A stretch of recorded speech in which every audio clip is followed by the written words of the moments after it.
Former executive turned lifestyle entrepreneur, Connie is ridiculously dedicated to inspiring individuals to activate their power and live their dream as a lifestyle entrepreneur.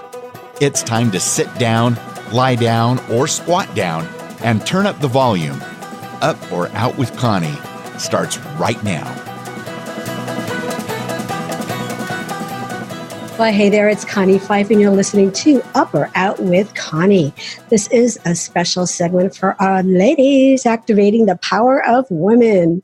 Now, Up or Out is one of today's most awesome podcasts on the airways, and I'm not just saying that. We've been receiving notes from our listeners telling us that. So, of course, I just had to share. Now, I want to share this past weekend, my husband, who's normally not keen about going to movies, so I drug him out to see, okay, what movie was it? A Star is Born. And now I do have to admit, I didn't see the 76 version with Barbara Streisand or Chris Christopherson. They just weren't, kind of not my cup of tea, so I really avoid it. I never had interest in the movie. And then, of course, my husband, who is Mr. Engineer, Mr. Researcher, comes back and says, do you know, this is the fourth remake of this movie. And when he told me that Judy Garland played the lead in 1954, I just have a hard time imagining that. I really have a hard time imagining that. But I will tell you, Lady Gaga and Bradley Cooper were just awesome. I mean, movie, it has 5 stars for me. 5 stars. And a couple weeks ago, I actually seen Bradley Cooper on an airplane. He was in first class. And my husband was traveling with me. We come through and my husband goes, did you see who that was? He said, it was Bradley Cooper. I'm like, where? So I had to go use the ladies' room so I couldn't see him. Let me tell you, he's a looker. But the movie, it just shine. It's tearful. It's a lot of emotion to it. A lot of, those decisions that we make in life and even afterwards. I just kept thinking about it. And what if a decision was made differently? What if she made a different decision? Or what if he made a different decision? How it would have turned out differently? And it just got me thinking that that's what life is all about too. What if we've just made a different decision, and we'd be down a different path right now. We could be doing something differently. And so many people struggle, especially executives or people that are still working in corporate. They want to get out. They want to live their dream. They want that lifestyle business, and fear, I use the word fear, that they can't do that. They can't make it happen. Well, let me tell you, you can. You really can do it, and you want to make sure that you have that plan in place before you're booted out the door like I was. Got the boot, and I struggled for almost 2 years, really, trying to figure out where I was going next. So create your plan B now, and that way you know that you can leave when you want to, or when it's not your choice, you're still ready and you have that plan B in place to do what it is that you want to be doing and live your dream. Now, I do have an announcement.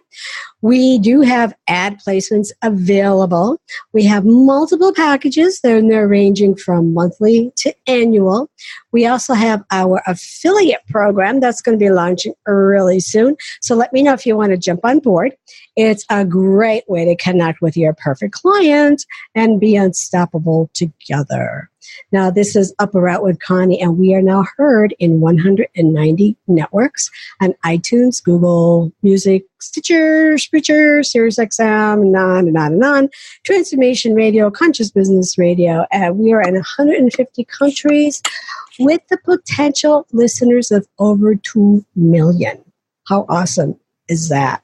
And next week, I will have a special announcement to where we're going next. So you do want to be part of our affiliates when I make this announcement. So, okay, enough about us, enough about the show.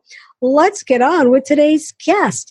Now, our guest today, let me just put it this way. I'm going to start with our title, which is When Life Hands You Lemons and Make a Fancy Cocktail. I love this woman already, and that's why we're spotlighting her and activating the power of woman. She has helped hundreds of companies turn their websites into lead generation and sales machines. Now, who doesn't want to hear that? Because nobody likes sales. We could all agree on that. But she works with CEOs and business owners developing digital marketing strategies as part of the Marketing Co-Pilot methodology. In her spare time, she's an advocate on the topic of advancing women in technology, in the technology sector, and an advisor for startups. She shares her knowledge extensively, and she has a new book out, which is You Can't Be Everywhere, which is available on Amazon. And I know she also has 2 podcasts that she'll be sharing with us momentarily as well. So just please welcome to Up or Out, Marie Weise. Yay, Marie! Thank you, Connie. I really appreciate it. And I wanted to say I saw the movie this weekend too. Oh. I was a huge fan of the 1973, I think it was, movie. I love the soundtrack, but okay. I just think it got 5 stars in my book as well. I thought it was just incredible. Lady Gaga gave me shivers, and I'm not a big fan of hers. I have them right now just thinking about it. No. Yeah. She wasn't. I mean, she really wasn't a fan. And I seen her last week interviewed on, Jimmy Kimmel. I think it was Jimmy Kimmel. And she interviewed on there about it. And let me tell you, I'm a fan. Yeah, I'm a fan now too. I think she did it tremendous justice. She was beautiful. The music is beautiful. Mm-hmm. There were just so many things about it I loved, and I don't agree with what the critics have been saying about it. And I think the popular vote has spoken. Everybody just thinks it's fantastic, and the critics be damned. But well, I know the beginning of it I thought was a little slow. I thought it was fantastic. And I do think it set the stage, though. I really think it set the stage. But I think your conversation then about making life choices, I hadn't summed it up that way, but I think that's an interesting observation. And I think for me, what would be interesting is what does the character in the movie do? What decisions does she make about her own career and her life after losing her husband and after deciding what path she wants to go down and stepping on that stage and singing the song that he wrote for her? But I think that's a great segue into our topic today, because I know that you mentioned that, I'll directly quote you, you got the boot and it took you 2 years to figure it out. Yeah. I chose to leave and it took me 3 years to figure it out because I couldn't wrap my head around what kind of life I wanted to live. And I know that sounds odd, but I couldn't wrap my head around. I missed my time in corporate. I spent a lot of time in financial services. I missed my time. I couldn't wrap my head around, did I still need that kind of feeling of working in the corporate world? Did I just want to consult? Did I actually want to start a business? It took me 3 years to figure out that I needed to start a business and that I needed to become an entrepreneur and not just a consultant with one foot in I can run my own business, but I can always go back to corporate if I need to, because you know, most small businesses fail within the first 5 years. Only 1 in 5 make it. That's right. And a lot of it has to do, I think, with the fact I guess I'm doing good. I'm almost 12. Yeah. Congratulations. You made it. You made it over the hump. I did. And a lot of it has to do with the fact the entrepreneur is unsure. Yeah. You know, and particularly when it's a lifestyle business, unsure, do I really want this? I do agree with you on that, because for me, it wasn't planned. I knew changes were happening, and I joke because we were merging with other councils, and we would joke that we were either going to become truck drivers, we were going to be fishmongers, we were going to be, what's that one? I can't think of the one. Sally and... Oh my gosh. It's the movie where they drive off the edge at the end of the movie. Thelma and Louise. Thelma and Louise. There you go. Thelma and Louise for the longest time. And, you know, and I said to her, I'm like, you know what? I don't like the way that ends. That's not the ending you're looking for. Louise. But I know exactly what you're saying. And like you said, you know, when life hands you lemons, make a fancy cocktail. I drank a lot of those for those 2 years. Thinking, what the hell am I going to do now? Because for years, I mean, I went to the school. I mean, I was so into, you know, I was going to be a corporate and I was going to rise to the top and this was going to be my career. And then to realize that, well, you know what, you rose to corporate and now you're out. So it's like, okay, where do I go from it? Where do I fit in? I mean, I interviewed for CEO positions of other organizations. I would get down to the final 2 candidates and not get it. I was like, what the hell? So then, after a period of time, then I started going to seminars. I became a seminar junkie. I mean, I spent so much money on that. And just like you say, it took you 3 years. Oh my God. So it just came to the point where it was like, okay. And somebody said that to me, and I hired a coach, and he said, all right, he goes, do you have a toe in the water, or are you all in this business game? And it just like something clicked. And I went, oh no, I am all in. But there are so many challenges to starting a lifestyle business. So I'm just gonna bounce back to you and say, what were some of the challenges that you faced?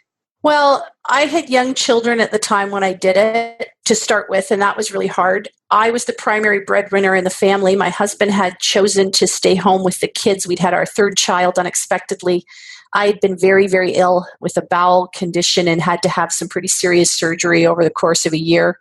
Mm-hmm. And he had chosen to stay home with the kids so that, take a parental leave of absence for the year so that he could stay home with our children, because it was just impossible for me to function in both a corporate, setting, try to deal with my health and deal with my kids. And so wow, I bet. I was sort of naive. I didn't really realize, I think at the time, everything that happened.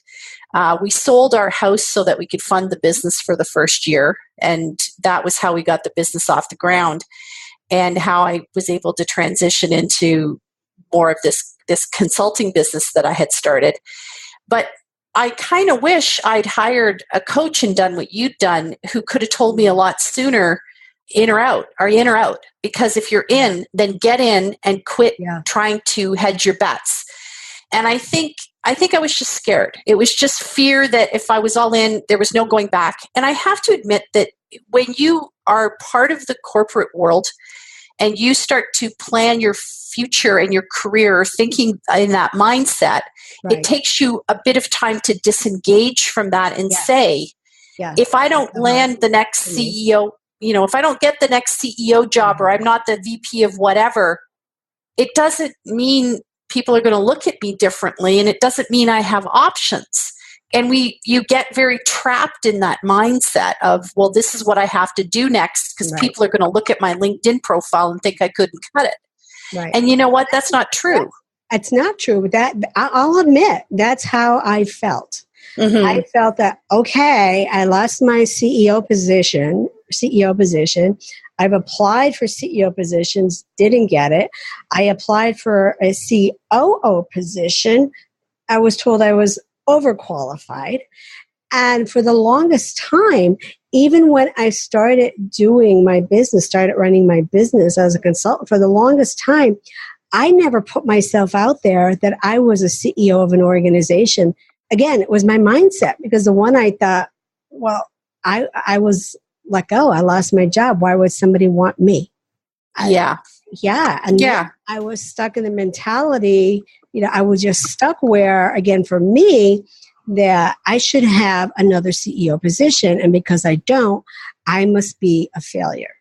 Yeah. And it's a hard cycle to break. Yeah. As you're now trying to figure out, okay, so now what could I possibly bring to the business world as a business that people would look at and say, I want to pay money for that. Mm-hmm. So the first 5 years were a rough road to hoe, because you're trying to figure it out. You're trying to put some meat around it. Yeah. And, life is still happening, and the song lyrics are correct. Life's still happening while you're making other plans. That's right. And you're trying to sort it out. Things are transpiring with your family. They're transpiring with your life. Mm-hmm. It's going on, and you're trying to sort these things out. And I have to say, it's probably one of the most difficult things I've ever had to do, is to keep all those things compartmentalized and trying to sort them out. But one thing always bleeds into another, because you're making decisions and you think, is this the right decision for my children? And then, you and I have talked about it, Connie. Suddenly your spouse gets cancer, as it happened in my case, and I was taking time off to look after him, and I'm thinking, how is this going to affect my business? How is this going to affect my livelihood? I don't have the emotional capacity to do it all. But you dig deep, you find that resilience, and you drive on because you've created a nice infrastructure for yourself. And you've I think that's why some of the work you're doing, some of the work we see other women in the coaching and consulting world doing, is to really create that security net for yourself before you need it.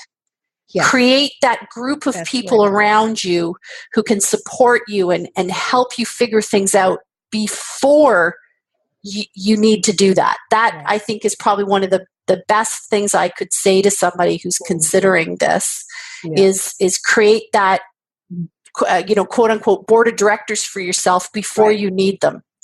Right, exactly. Before you need them. I mean, excellent advice. And like you said, even with me, when my mom got sick a couple of years ago, she drove with me from Pennsylvania to California and got sick on the way. And we get here, and turns out that her cancer had come back. So I jump in a plane with her, and I go back to Pennsylvania and stay there with her for a couple of months. My car, everything is here in California. But you do what you need to do. And then, unfortunately, we did lose her. But still the same thing. If I had not had that foundation set up in my business where it could have, was able to continue at a slow pace, because I wasn't here, but my team was, and we continued at a slower pace, but nonetheless, it did continue. But when you're starting in a business like this, there are so many emotional ups and downs where, you start questioning yourself. Am I doing the right thing? Is this what I should be doing? After those 2 years, like I said, I became a seminar junkie and spent so much money. I created this sign, and it's still in my office today. I created a sign that says, I cannot afford to quit. That's like my daily affirmation. I mean, and honestly, it has gotten me through so many things. And of course, I have some books and things here. The one book I have is 3 Feet from Gold, and actually sits on my desk.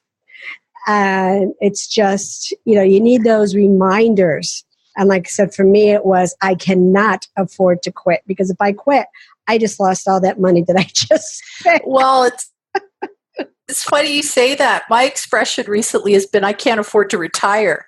Okay. I'll never retire. I'm on the Freedom 85 program right now. Oh, so, but I'm okay with that. Yeah, I'm sure I'm with that too. And again, I have a plan, a strategy. Our strategy is to get back to the East Coast, southern part of the East Coast. And I want to have a retreat center. I want my farm back. I want my horses. And I want to turn the barn into a retreat center where people come to me.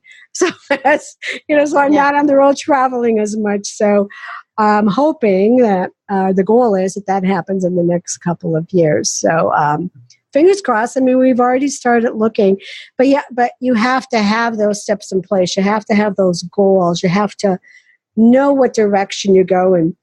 I spoke last week to a group in Vegas. It was a book retreat, and they're authors and writers. The one woman had 25 books. I mean, my God, I loved her. But she doesn't market them. She doesn't know how to get them out. She doesn't know how to sell them. So I'm going to help her with growing a business. So, take that writing, a passion of writing, and take it to the bank. So we're going to be doing that. So many people step into this lifestyle business, and they have the widgets or the books or whatever they have, but it's the sales and the marketing is where they really lack. And I know I do it, but I know that you help people do that because you're the marketing co-pilot. Well, I've been doing it for a long time, and I think you're absolutely right. People could come up with lots of ideas, but the execution of the idea and actually being able to sell the idea. And a quote I love is from Tom Peters, who says, there's only 2 functions in a business. One is marketing and one is innovation, and the rest is cost. And if you don't know how to market and you don't know how to innovate within your products and make them different and interesting to the world at large, then everything else is going to be cost in your business, and you're not going to get very far. And because I do a lot of work in the technology sector, that's the most important message I and give to these engineers and technical folk who build great stuff but don't really know how to sell it and don't really know how to market it. And I think that's an art. It is an art. And surprisingly, marketing is 80% of your time. But yes, the reality of it is when a company is struggling and they have to cut the bottom line, where do they cut first? Well, that's a great point. It should be 80% of your time. It ends up being less than 5% and less than 5% of your budget. And I've studied that issue extensively, and I'm really trying to help entrepreneurs wake up to that and business owners wake up to that. But that's a tough road to hoe right there. It's tough because, like you said, 5%. You're spending 80% of your time on 5% of your business. So if you start running the numbers and you're like, what? So, the one message that I give last week, I shared it with this group that take your marketing, don't be so broad with it and throw it and hope that it sticks somewhere. Take that marketing and target, even if it's your top 10 people, and target them directly. Bullseye. Hit them right in the head with your message. And I helped them develop their avatar and different things. But I said, if it were only 10 people that love you, they are going to be your greatest cheerleader, and you're going to get more bang for your buck on those 10 people than you were just taking it. Again, we're in Vegas. Or they're in Vegas, then taking the dice and rolling it and taking your chance. And there was more to the story, but I was laughing because afterwards somebody posted that comment about take your 10 best clients and target them. And I said, that's what you got out of my message? Well, yeah, and that's why I wrote the book. You can't be everywhere. That's exactly the message in the book, is that people think now with all these tools that are free, all these social media platforms, all these ways to get on the internet, that, now I can be everywhere and I can just mass market to my heart's content, when in fact, the very opposite is true today. Exactly. It's craziness. You could spend all of your time on every new app that pops up. And I'm just like, oh my God, like this, somebody will say, I want to pay you, but I'm going to use this app, or I want to use this app. I'm like, no, this is the one I'm using. I don't need 10 different apps for somebody to pay me.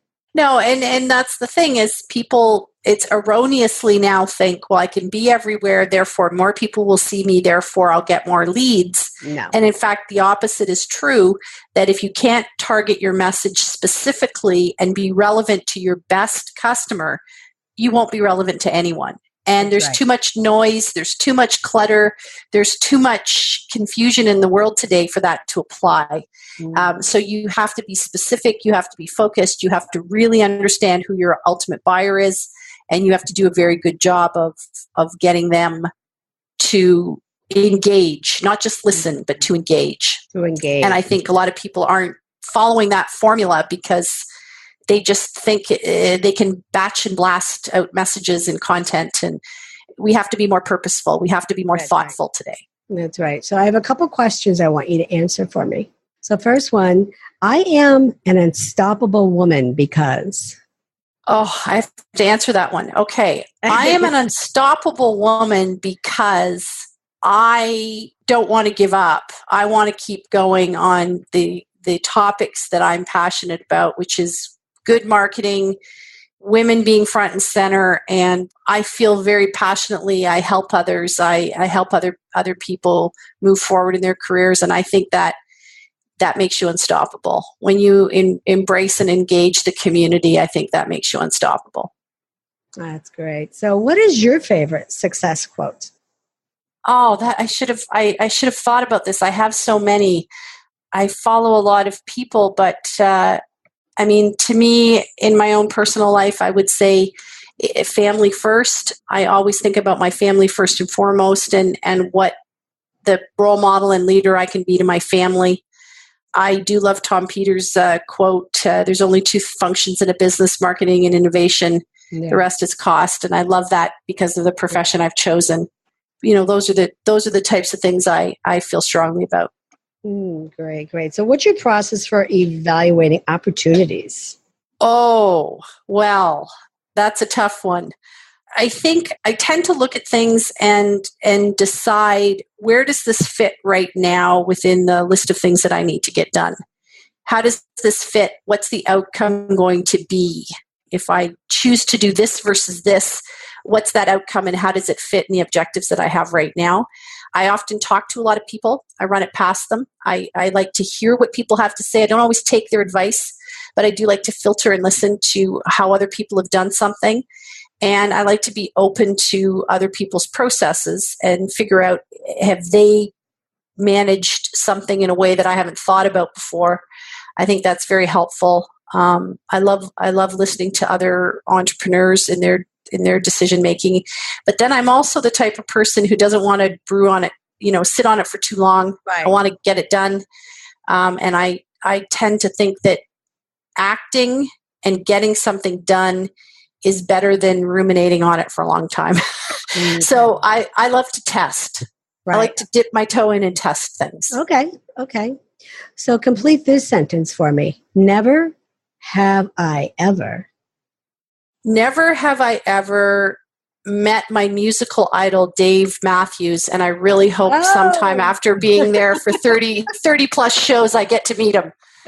Wow, really? I was there at one.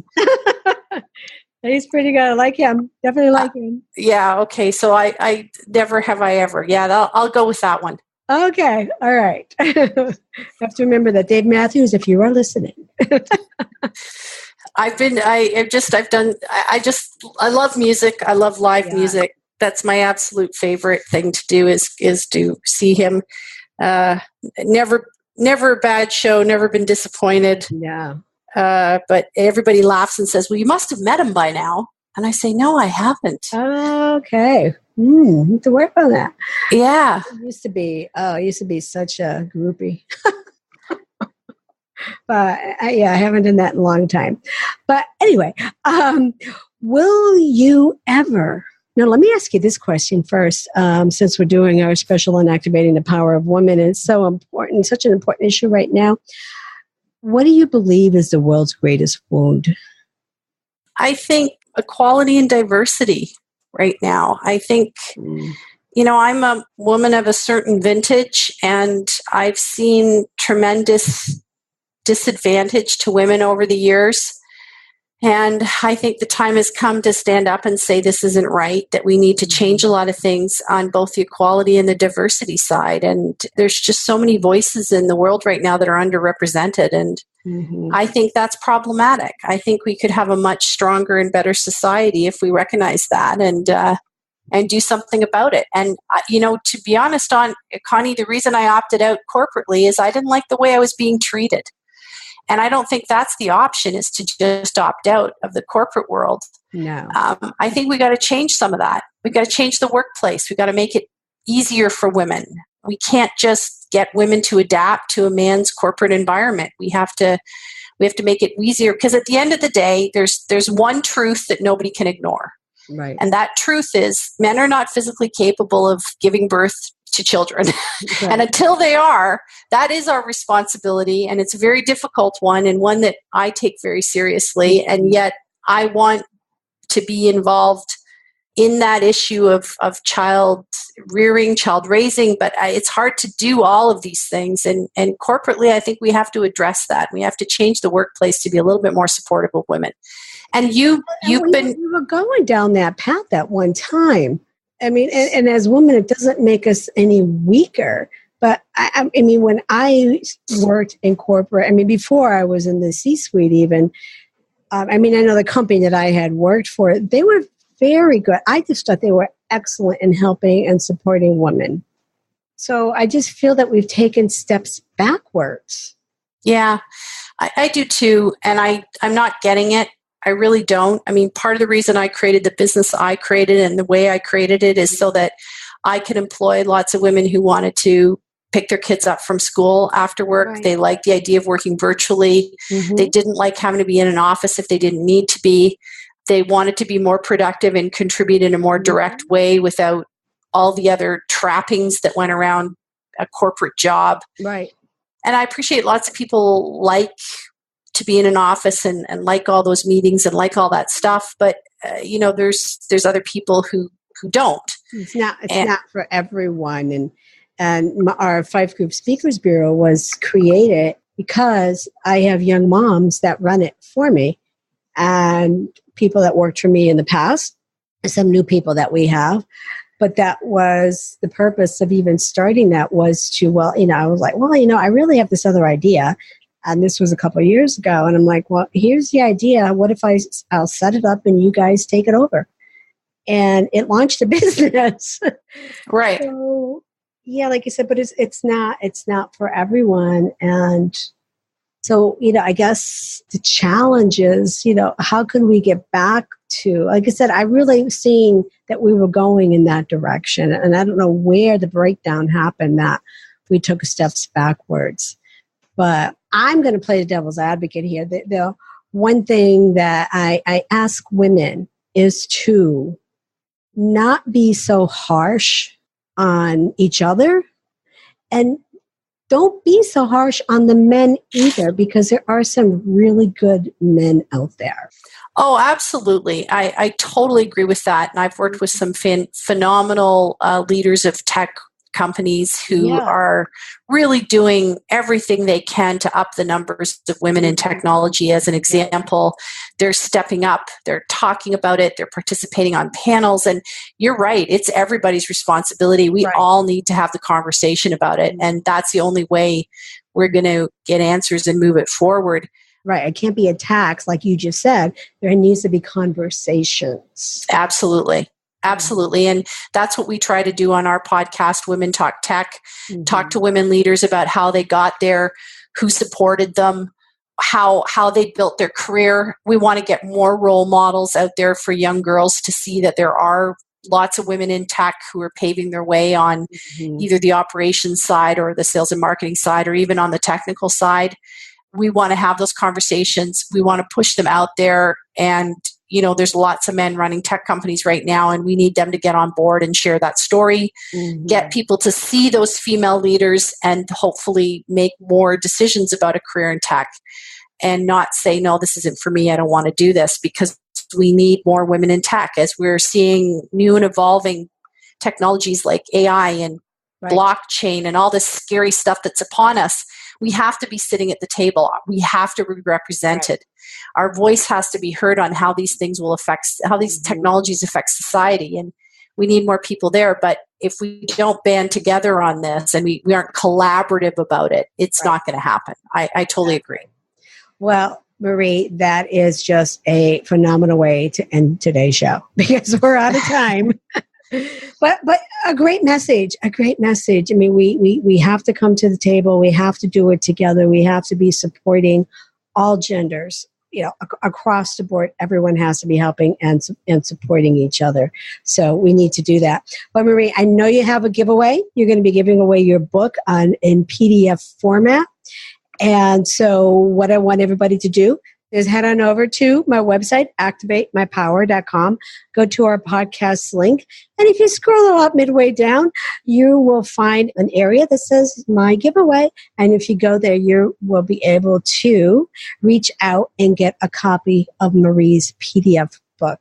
So Marie, I want to thank you for being here. You just been awesome. I'm just so proud of the work you do, especially with women in technology. And again, getting women to step up and come to the table together. Well, thank you. And I'm really, really delighted and thrilled about your work, Connie, and I appreciate everything you're doing. So thank you so much. Thank you.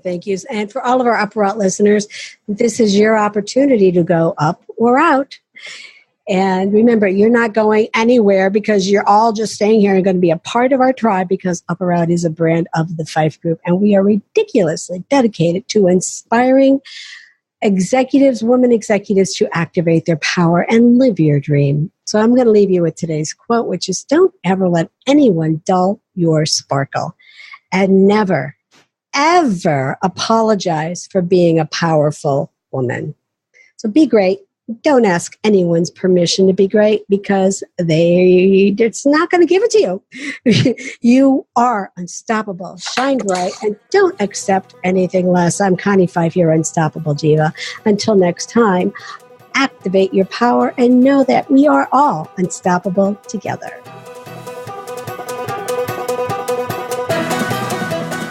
Hey, y'all. Thanks for listening to Up or Out with Connie. If you like what you hear and would like to be a guest, email the team at bookme@uporout.com. Learn how you can activate your power at activatemypower.com. We'll see you over there. Activate your power and be unstoppable together.